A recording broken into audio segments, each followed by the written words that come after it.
Morning बच्चों, आज हम हिंदी का अपना 5वां पार्ट जो है चिट्ठियों की अनूठी दुनिया, उसके प्रश्न उत्तर करेंगे। कल हमने पाठ से लिए गए जो प्रश्नोत्तर थे उनका अध्ययन किया था और पाठ से आगे के जो प्रश्न हैं उनका पहला प्रश्न हमने कर लिया था। और अब दूसरा प्रश्न जो है वो देखिए क्या है कि पिन कोड भी संख्याओं में लिखा गया एक पता है। कैसे कि पिन कोड संख्याओं में लिखा गया एक पता है, कैसे? इसका उत्तर देखिए। सुनने में संक्षिप्त सा लगने वाला पिन कोड का पूरा नाम क्या है? Postal index number. Pin code का पूरा नाम ये है पोस्टल इंडेक्स नंबर। यह 6 अंकों का होता है। पिन कोड में कितने अंक होते हैं? 6 अंक होते हैं, यानी यह 6 अंकों का होता है। इसका हर एक अंक अपने में कुछ न कुछ छिपाए रखता है, यानी हर अंक में कुछ ना कुछ पता छुपा होता है। इसका पहला अंक जो है वो राज्य को सूचित करता है तथा अगले 2 अंक इस क्षेत्र को सूचित करते हैं तथा अंतिम 3 अंक जो है वो संबंधित डाकघर के सूचक होते हैं। इसलिए हम कह सकते हैं कि पिन कोड संख्याओं में लिखा गया एक पता ही होता है। एक बार फिर से देखिए इसको। सुनने में संक्षिप्त सा लगने वाला पिन कोड, यानी ये सुनने में बहुत ही छोटा सा पता लगता है कि पिन कोड, लेकिन इसका पूरा नाम क्या है? Postal index number. यह 6 अंकों का होता है। इसका हर अंक अपने में कुछ न कुछ छिपाए रहता है। इसका पहला अंक राज्य को, अगले 2 अंक इस क्षेत्र को तथा अंतिम 3 अंक संबंधित डाकघर के सूचक होते हैं। इसलिए हम कह सकते हैं कि पिन कोड संख्याओं में लिखा गया एक पता ही होता है। तो प्रश्न नंबर 2 का उत्तर आपको समझ में आ गया। फिर अगला प्रश्न देखिए, प्रश्न नंबर 3। प्रश्न नंबर 3 क्या है कि ऐसा क्यों होता था कि महात्मा गांधी को दुनिया भर से पत्र महात्मा गांधी इंडिया पता लिखकर आते थे? कि ऐसा क्यों होता था कि महात्मा गांधी को दुनिया भर से पत्र महात्मा गांधी इंडिया नाम से पता लिखकर आते थे? इसका उत्तर देखिए। इसका उत्तर क्या होगा?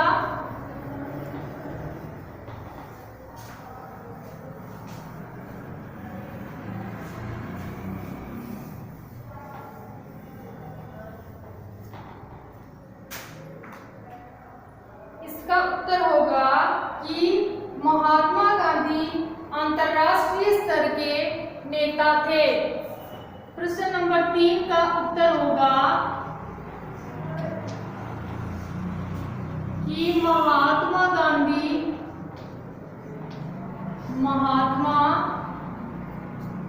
गांधी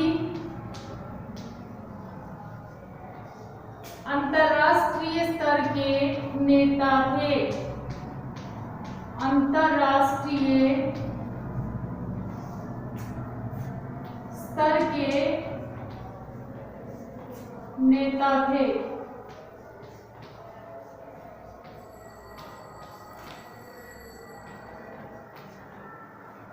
महात्मा गांधी जो है वो अंतर्राष्ट्रीय स्तर के नेता थे।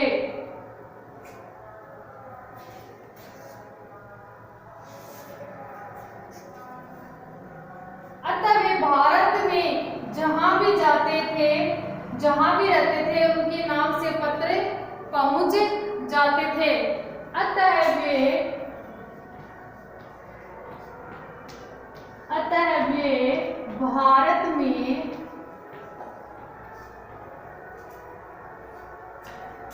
भारत में जहां भी रहते थे जहाँ भी रहते थे उनके नाम से पत्र पहुंच जाया करते थे। वहाँ उनके नाम से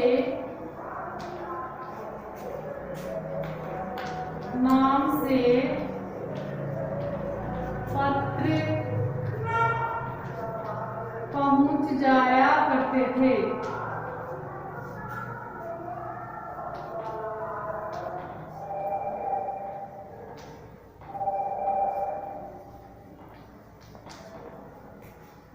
पहुंच जाया करते थे। वे एक स्थान या परिवार के न होकर पूरे भारत के प्रतिनिधि थे।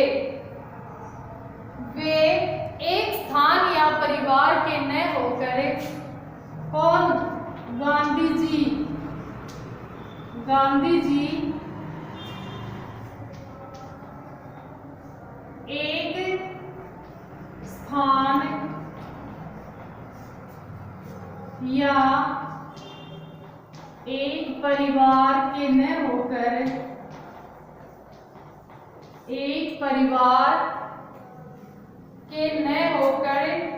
पूरे भारत के प्रतिनिधि थे। परिवार के न होकर पूरे भारत के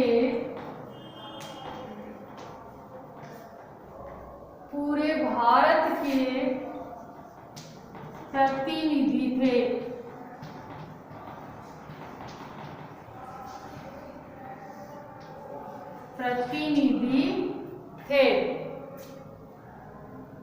इसलिए वे जहां भी होते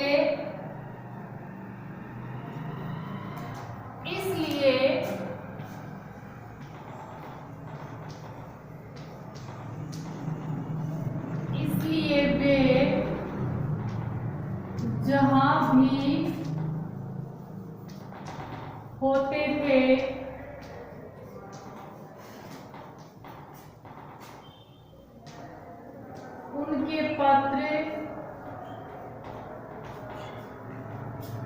वे जहां भी होते थे उनके पत्र महात्मा गांधी इंडिया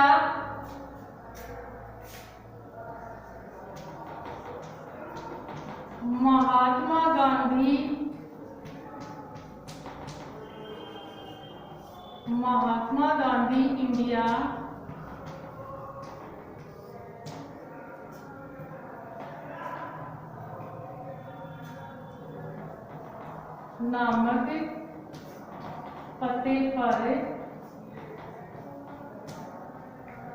पते पर पहुंच जाते थे। उनके पत्र महात्मा गांधी इंडिया नामक पते पर उन तक पहुंच जाते थे।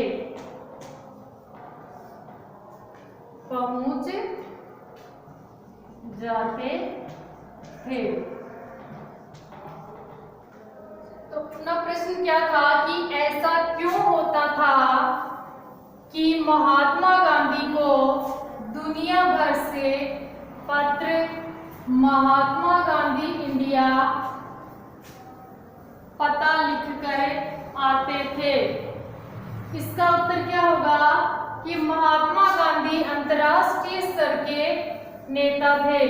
महात्मा गांधी क्या थे? अंतर्राष्ट्रीय स्तर के नेता थे।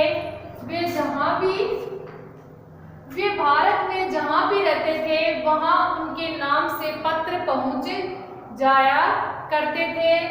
गांधी जी एक स्थान या एक परिवार के न होकर क्या थे? पूरे भारत के प्रतिनिधि थे। इसलिए वे जहां भी होते थे उनके पत्र महात्मा गांधी इंडिया नामक पते पर उन तक पहुंच जाते थे। ये हो गया अपना प्रश्न नंबर 3।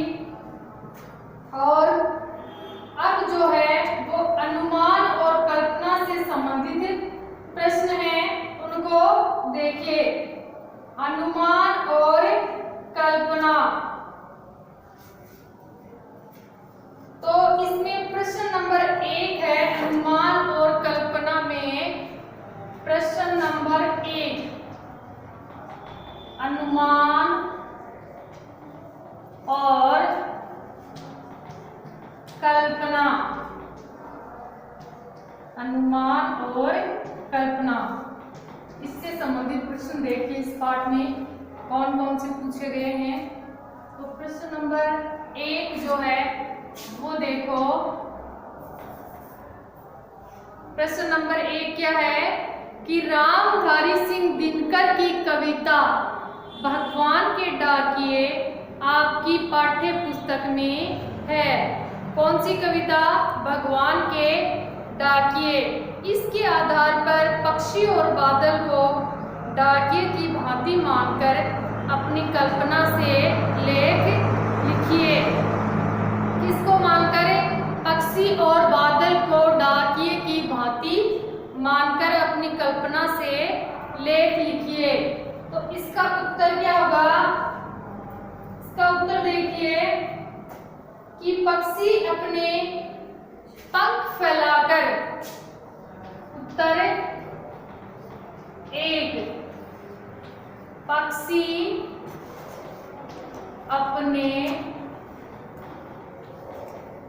पंख फैलाकर, पक्षी अपने पंख फैलाकर धरतीवासी यानी धरती पर रहने वाले जो लोग होते हैं उनके लिए धरतीवासियों शब्द प्रयोग में लिया गया है। तो पंख फैलाकर धरतीवासियों को अपना मधुर संदेश देते हैं। पक्षी अपने पंख फैलाकर धरतीवासियों को अपना मधुर संदेश देते हैं। अपना मधुर संदेश देते हैं।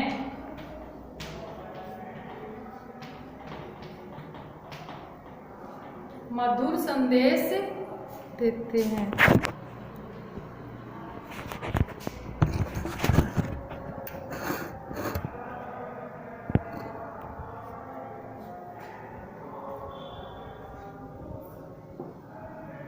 हवा में फैले सुगंधित परागकणों को दूर दूर तक बिखेरता है। हवा में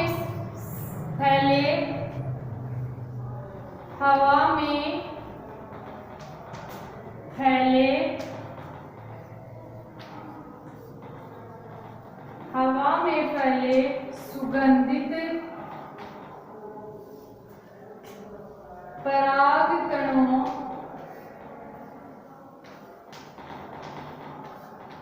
को,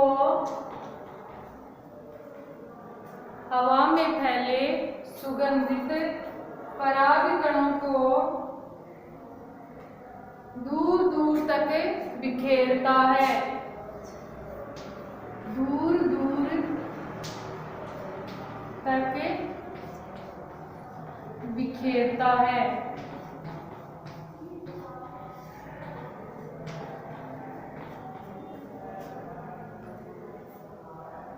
इसी प्रकार महाकवि कालिदास की रचना मेघदूत के अनुसार इस प्रकार महाकवि कालिदास की रचना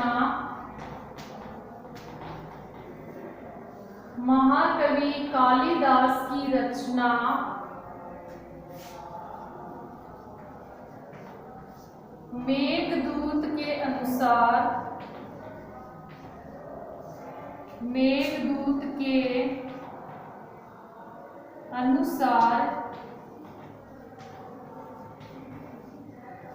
कालिदास की रचना कौन सी थी? मेघदूत। इसके अनुसार बादल भी वर्षा काल में जब दौड़ते हैं तो अनुसार बादल भी जब वर्षा काल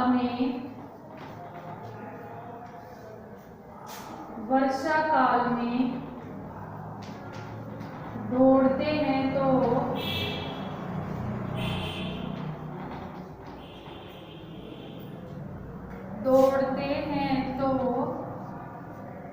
क्या होता है?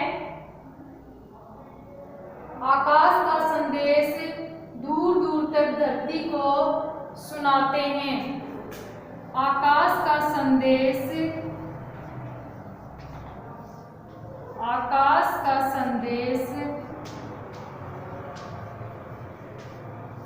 धरती को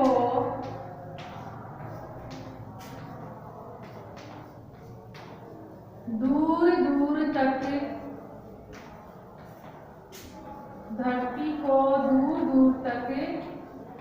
सुनाते हैं।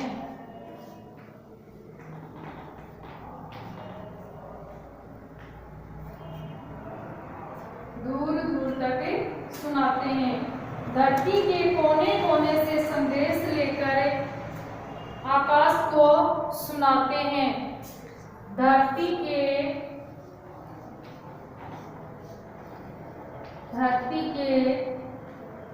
कोने कोने से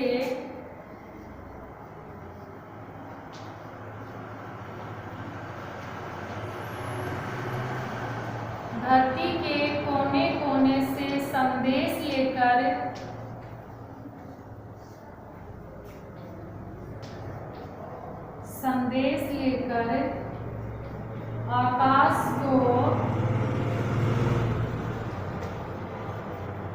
आकाश को सुनाते हैं।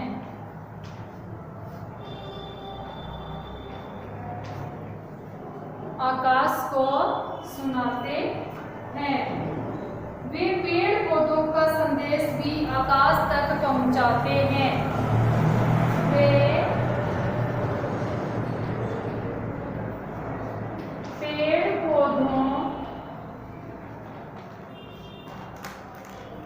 पेड़ पौधों का संदेश भी आकाश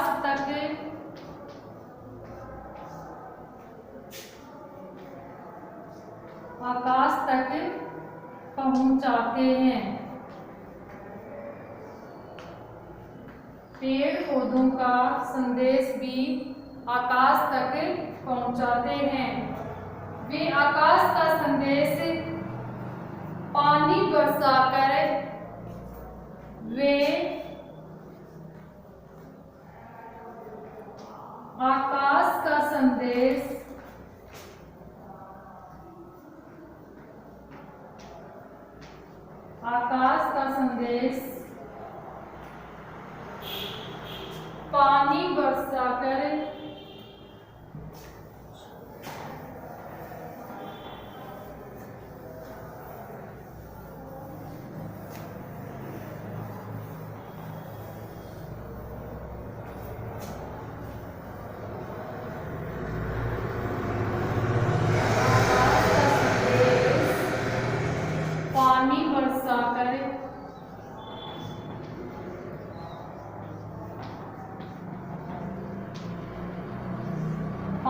बरसाकर ठंडी फुहारों द्वारा पेड़ पौधों तक पहुंचाते हैं। ठंडी फुहारों द्वारा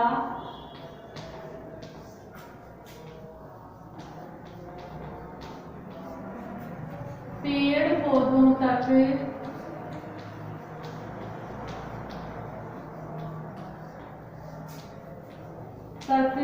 पहुंचाते हैं।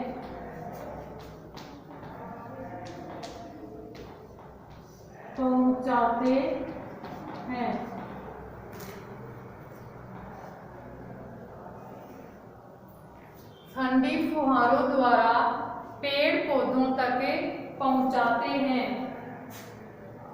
इस प्रकार हम कह सकते हैं कि इस प्रकार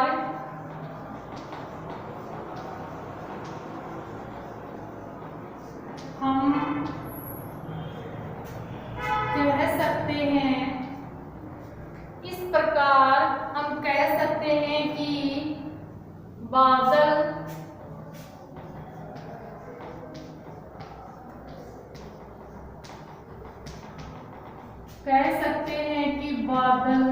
पत्रवाहक का काम करते हैं। बादल पत्रवाहक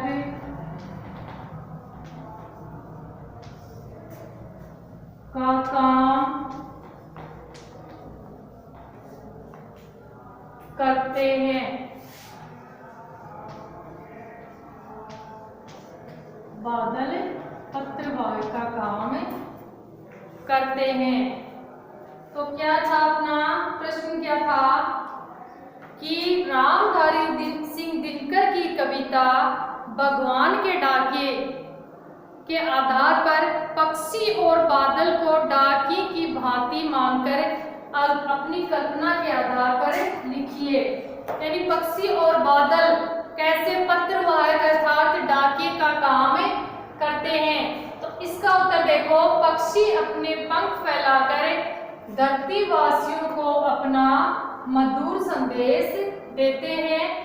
हवा में फैले सुगंधित परागकणों को दूर दूर तक बिखेरते हैं, दूर दूर तक बिखेरते हैं। इस प्रकार महाकवि कालिदास की रचना मेघदूत, महाकवि कालिदास की रचना कौन सी थी? मेघदूत के अनुसार बादल भी जब वर्षा काल में दौड़ते हैं, यानी वर्षा के समय में जब बादल दौड़ते हैं तो आकाश का संदेश धरती को दूर दूर तक सुनाते हैं। आकाश का संदेश धरती को दूर दूर तक सुनाते हैं। धरती कोने कोने से संदेश लेकर आकाश को सुनाती है।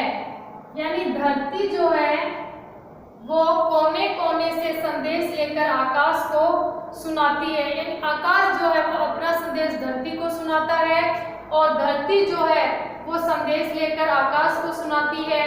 वे पेड़ पौधों का संदेश भी आकाश तक पहुंचाते हैं। वे आकाश का संदेश पानी बरसाकर ठंडी फुहारों द्वारा पेड़ पौधों तक पहुंचाते हैं। यानी पानी बरसाकर आकाश का संदेश कैसे पहुंचाते हैं? पानी बरसाकर ठंडी फुहारों के रूप में पेड़ पौधों तक पहुंचाते हैं। इस प्रकार हम कह सकते हैं कि बादल हैं वो किसका काम करते हैं? पत्रवाहक का काम करते हैं। पत्रवाहक कौन होता है? डाकिया या पत्र पहुंचाने वाला। तो आज हम इतना ही करेंगे, इसको आप अच्छे से समझ लीजिए। बाकी काम है अगली क्लास में करेंगे, आगे के प्रश्नोत्तर। Okay, thank you.